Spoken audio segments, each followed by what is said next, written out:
So Trevor Daniels wants to know any tips for fixing chill haze.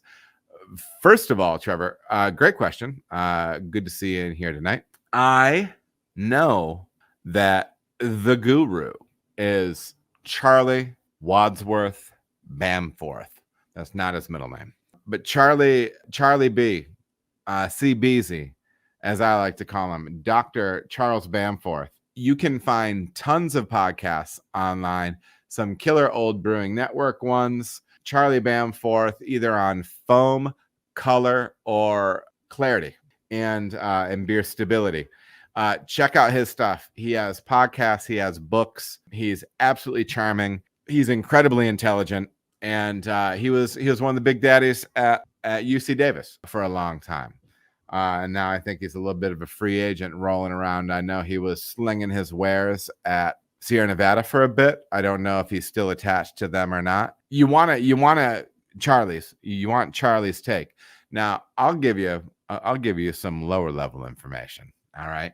So Charlie can tell you the science. I can tell you some things on the practical side. Okay. So first of all, the question is any tips for fixing chill haze?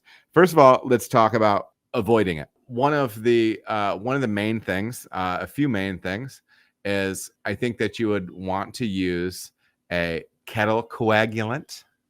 All right. Sometimes, you start off brewing at home and it's Irish moss. Maybe it's a Whirlflock. Maybe there's like a Brew Bright. There's various kettle coagulants.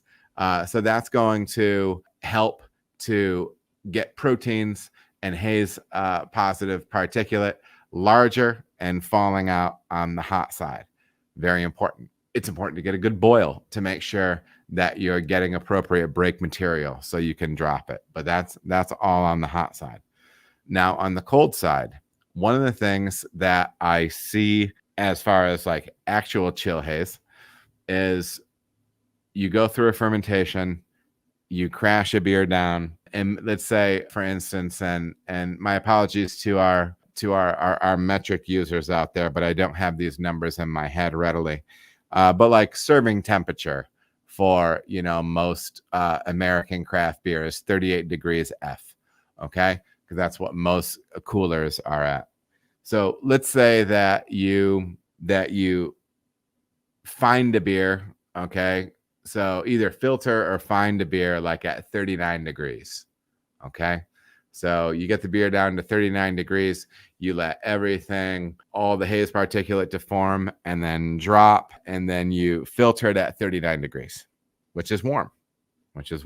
If you get that beer into the cooler and it's at 37 degrees now in the keg, at a colder temperature, more haze particulate will come out of solution, or can come out of solution, and then be throwing a haze.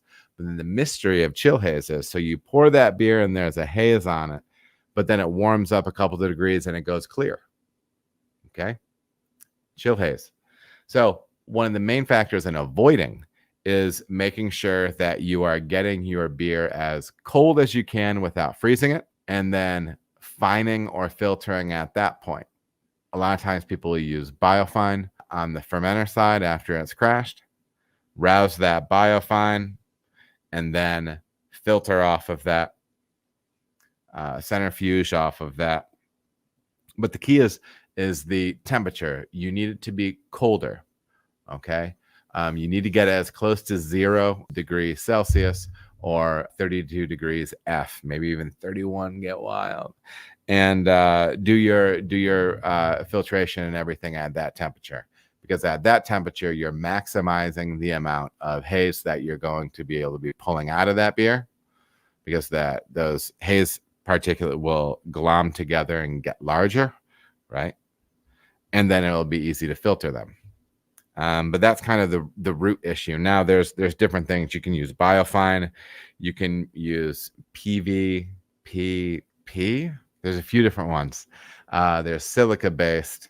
There's old school stuff like isinglass. There's gelatin.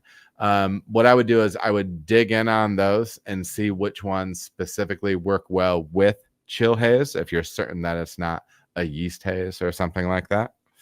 But yeah, dig in a little bit on some of the various types of finings.